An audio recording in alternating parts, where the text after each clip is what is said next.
Muito bem-vindos a mais um Evangelho no Lar, que estamos a começar a nossa reunião semanal em família, onde vamos, agora nos próximos momentos, dedicar algum tempo da nossa vida para nos debruçarmos sobre os ensinamentos de Jesus, para os compreendermos, para podê-los pôr em prática na nossa vida. E por isso, não se esqueçam de colocar sobre a mesa a água, os copos, em número suficiente, consoante o número de participantes no Evangelho do Lar. Vamos preparar o nosso ambiente, a nossa mente, com uma canção. Página 14.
Jesus, neste Evangelho do Lar, juntamo-nos em diálogo, sereno e frontal, com muita fé em vós. Senhor, ensina-nos que os relacionamentos cívicos, humanos e familiares, neste momento e neste encontro, sejam fraternos, com muita união e amor. Vamos adotá-los nas nossas vidas. Amor a Jesus, amor e sempre amor. Tu que do alto da cruz, na hora da morte, pedistes ao Pai: Pai, perdoai-lhes porque não sabem o que fazem, e que nos vieste dizer depois que a morte não existe, quanta aprendizagem nos ensinastes. Obrigada por todas as bênçãos que nos dás. Ajuda-nos a viver em atitude de coração aberto a todos. Gratidão, sempre gratidão. Do Evangelho segundo o Espiritismo, os itens 12 a 17 do capítulo 4. Ninguém poderá ver o reino de Deus se não nascer de novo. Aqueles do vosso povo a quem a morte foi dada viverão de novo. Aqueles que estavam mortos ressuscitarão. Acordai do vosso sono e cantai os louvores a Deus, vós que viveis no pó. Porque o orvalho que cai sobre vós é um orvalho de luz, e porque arruinareis a terra e o reino dos gigantes. Isaías, capítulo 26, versículos 19. Esta passagem de Isaías é também muito explícita. Aqueles do vosso povo a quem a morte foi dada viverão de novo. Se o profeta tivesse entendido falar da vida espiritual, se ele quisesse dizer que aqueles que morreram não estavam mortos em espírito, teria dito: ainda vivem e não viverão de novo. No sentido espiritual, essas palavras teriam um novo sentido, já que implicariam uma interrupção na vida da alma. No sentido da regeneração moral, elas seriam a negação das penas eternas, já que estabelecem, em princípio, que todos aqueles que estão mortos reviverão. Mas quando o homem morre uma vez, que o seu corpo é separado do seu espírito, é consumido, que é feito dele? O homem, estando morto uma vez, poderia reviver de novo? Nesta guerra em que me encontro todos os dias da minha vida, espero que a minha mudança chegue. Job, capítulo 14, versículo 10, 14.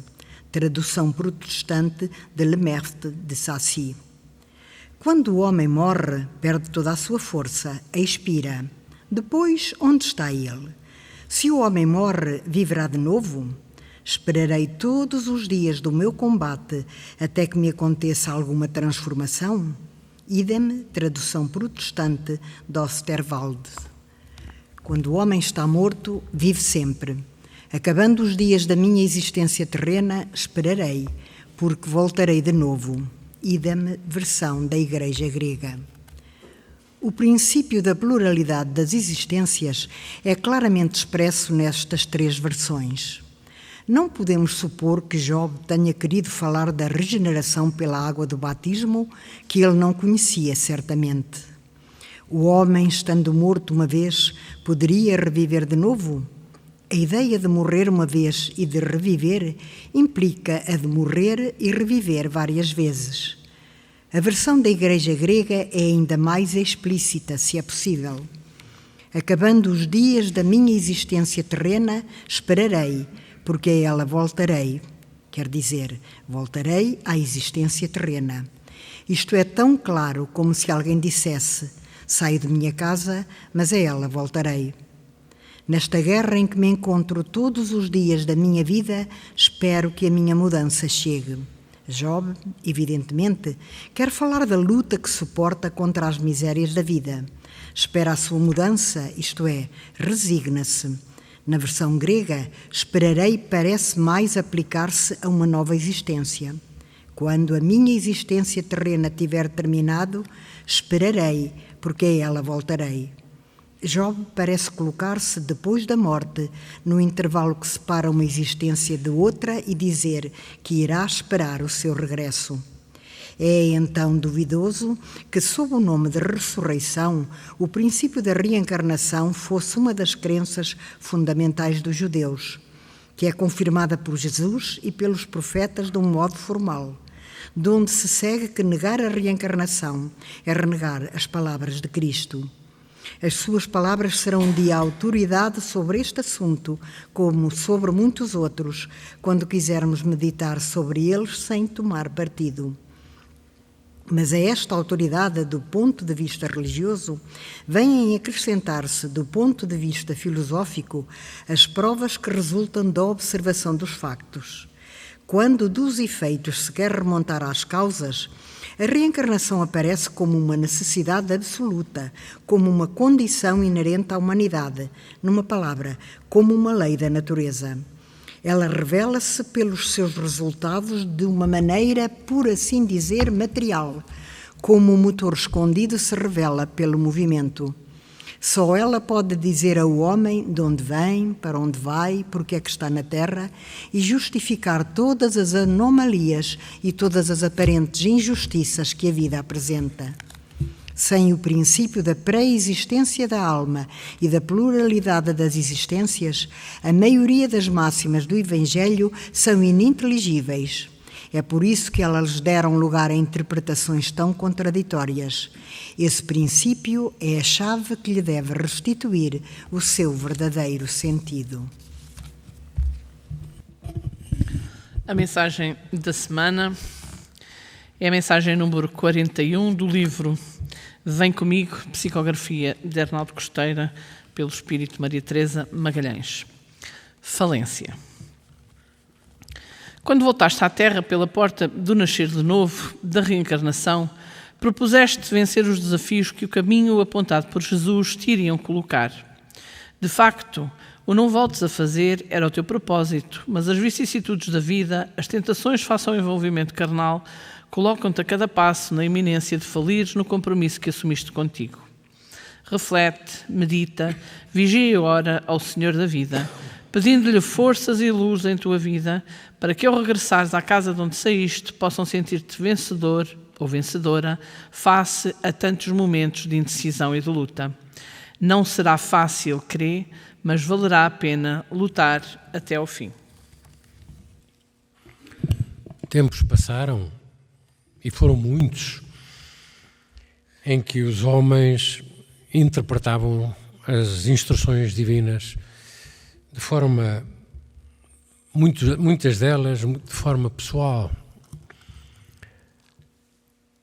A lei da reencarnação, sendo uma lei divina, como ouvimos nos textos, permite a qualquer um de nós entender que, de facto, a consciência que temos, aquilo que são as nossas possibilidades de progresso futuro, dependem, sobretudo, da racionalidade que colocarmos em todas as questões, todas as dúvidas que nos assistam. Jesus veio clarificar o problema da reencarnação no seu tempo. Explicou àquele doutor de uma forma muito clara, muito lúcida. Explicou de forma a que pudéssemos entender.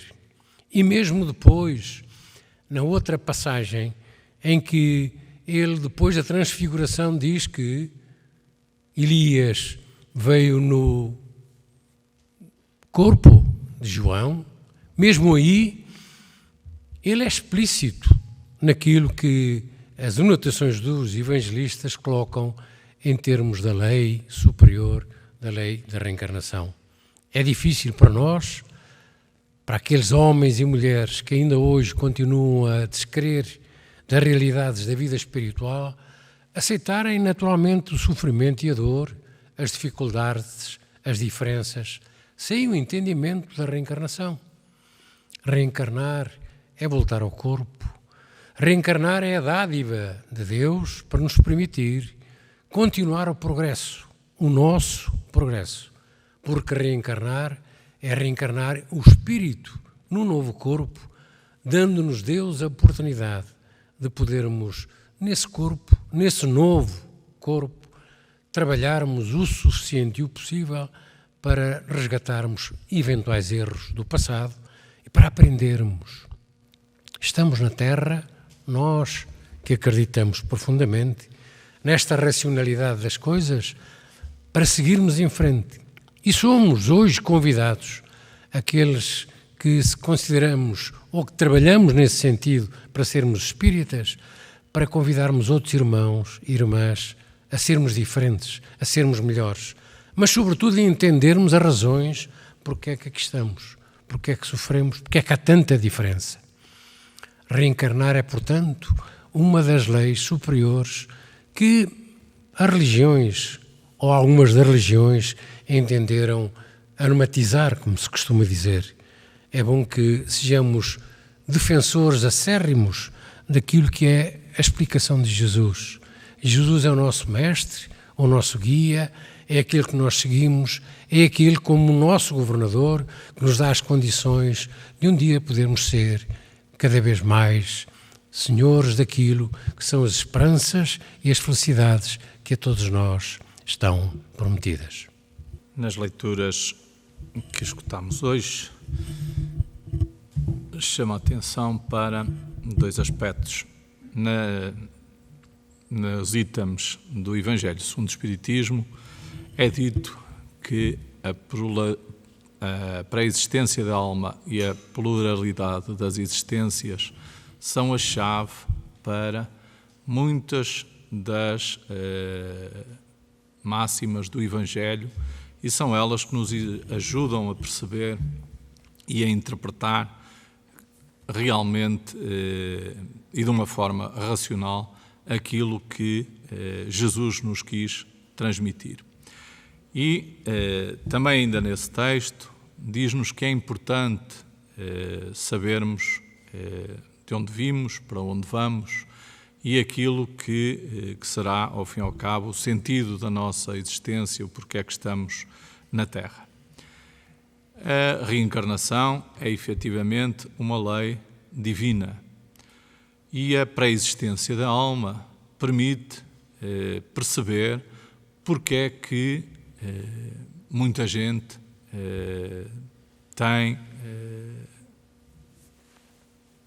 tantas diferenças quando comparamos ou quando analisamos aquilo que é o início da nossa existência material, quando observamos que uns nascem num berço mais, como é dizer, abastado, noutros com um berço, um lar mais humilde, uns com problemas físicos, outros sem problemas físicos.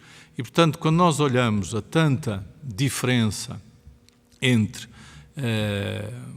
as criaturas, não é? Entre os seres humanos, nós só vamos conseguir perceber essas diferenças e conseguir perceber a justiça divina colocando exatamente a chave dessas questões que têm a ver com aquilo que nós fizemos numa existência anterior ou em várias existências anteriores. Então, essas condições com que cada um de nós retorna à vida dependem naturalmente daquilo que foi o nosso caminho até esse momento. E, portanto, de onde nós vimos do mundo espiritual, porque somos espíritos criados por Deus. E vimos de existências anteriores. Por isso, quando olhamos para uma criança prodígio, como vemos tantos exemplos atualmente e no passado, nós compreendemos que aquilo que é a demonstração ainda precoce de tantos conhecimentos foi a aquisição que esse espírito teve em existências anteriores. E, portanto, a pré-existência da alma ajuda-nos a perceber muitas dessas diferenças e a explicar muitas dessas situações. Então, nós, como espíritos, vimos do mundo espiritual. Para onde vamos é de volta ao mundo espiritual quando o nosso corpo morrer por um processo natural, biológico, que é a morte de um organismo. vivo. Mas o espírito não morre e, portanto, retorna ao plano espiritual. E a pluralidade das existências, as vidas sucessivas, elas existem como uma bênção, como uma oportunidade que Deus nos concede para aquilo que nós ouvimos na segunda leitura. Porque nós, num processo evolutivo, nós vamos fazendo coisas acertadas, mas vamos também fazendo coisas erradas, vamos cometendo diversos erros, vamos criando dívidas na nossa trajetória.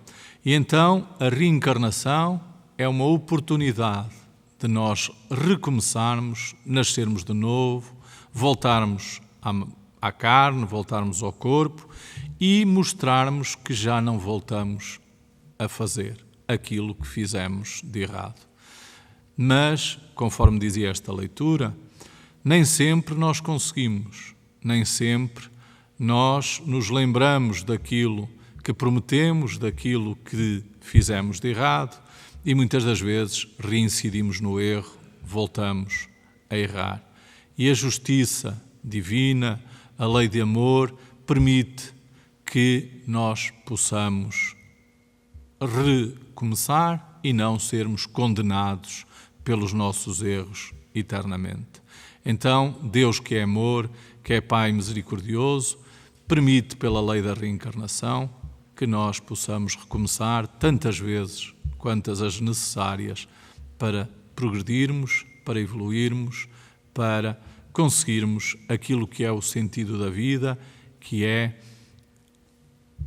nós podermos desenvolver a nossa inteligência e podemos desenvolver as nossas qualidades morais que farão de nós espíritos perfeitos um dia, quando chegarmos então ao final desta caminhada que iniciamos já há muito tempo.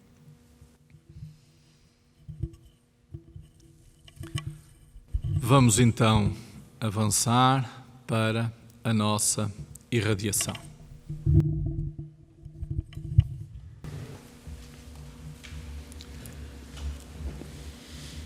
Divino Mestre, suporte maior da vida na Terra, neste momento em que os teus ensinamentos, a tua doutrina, foi lembrada. Queremos agora unir-nos em pensamento, na nossa vibração de amor e lembrar aqui, Senhor Jesus, quantos te necessitam. Podermos agora doar em prol de todos aqueles irmãos, espíritos que nesta reencarnação não estão a aproveitar nos seus lares, suas famílias, das suas vidas, afastando-se de Deus, de vós, do caminho, da retidão, do respeito ao próximo, do amor ao seu próximo.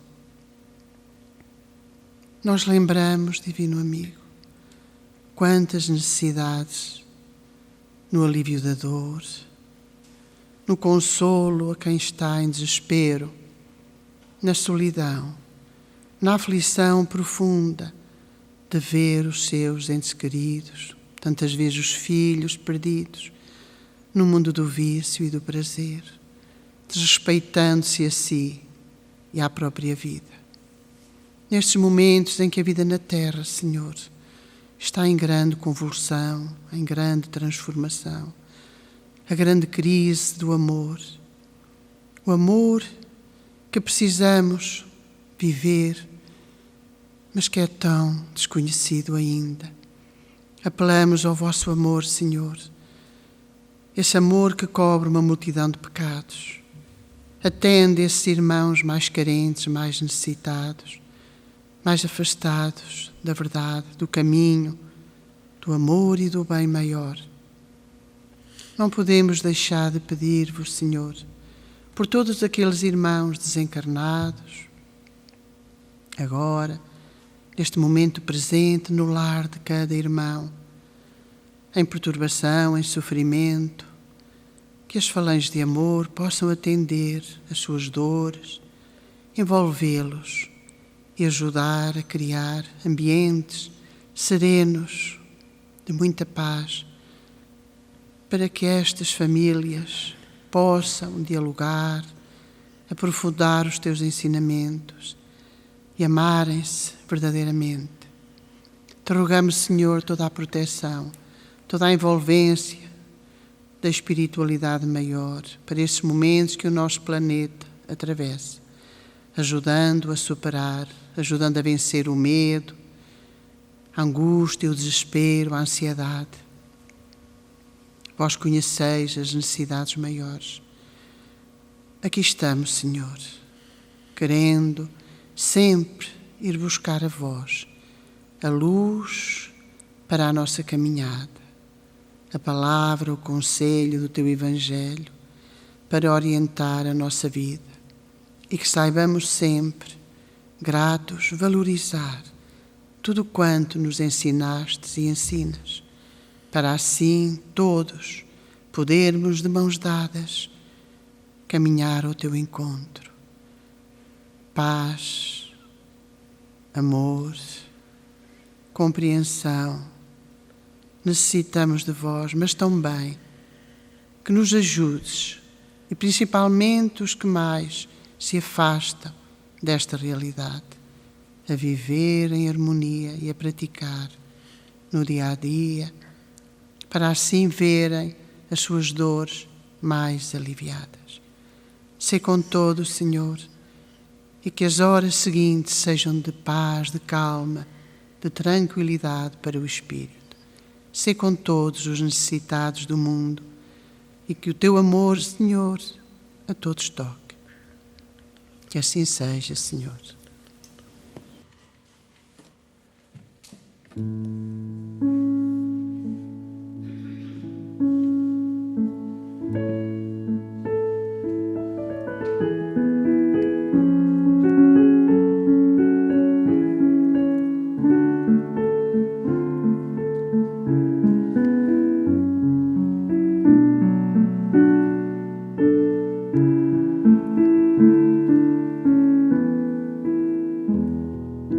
Excelsa e Sereníssima Senhora, que sois toda bondade e complacência, que espalhais os eflúvios da clemência em caminhos liriais feitos de aurora. Amparai o canseio, a luta e chora no labirinto amargo da existência.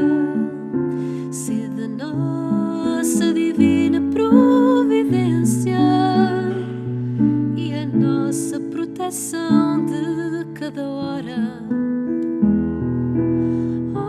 Hoje o tutelar da humanidade, que espargis alegria e caridade sobre um mundo de trevas e gemidos.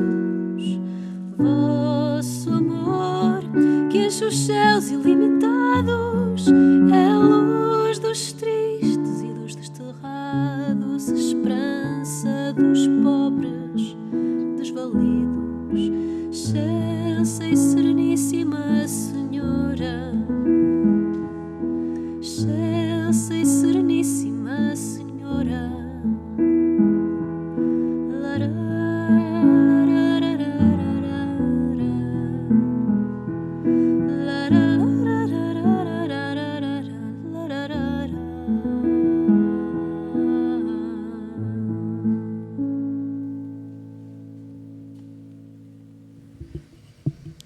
É hora agora, então, de bebermos a água que colocámos no início do nosso Evangelho no lar, de aproveitarmos as vibrações, este ambiente de paz e de serenidade, para continuarmos em família e podermos dialogar com todos os nossos familiares. Lembramos que estaremos de volta amanhã, pelas 20 horas, com mais uma palestra da nossa associação. Desejamos a todos um bom resto de dia, ou um bom descanso, consoante o caso de cada um, e desejamos muita paz e que Jesus nos continue a abençoar a todos.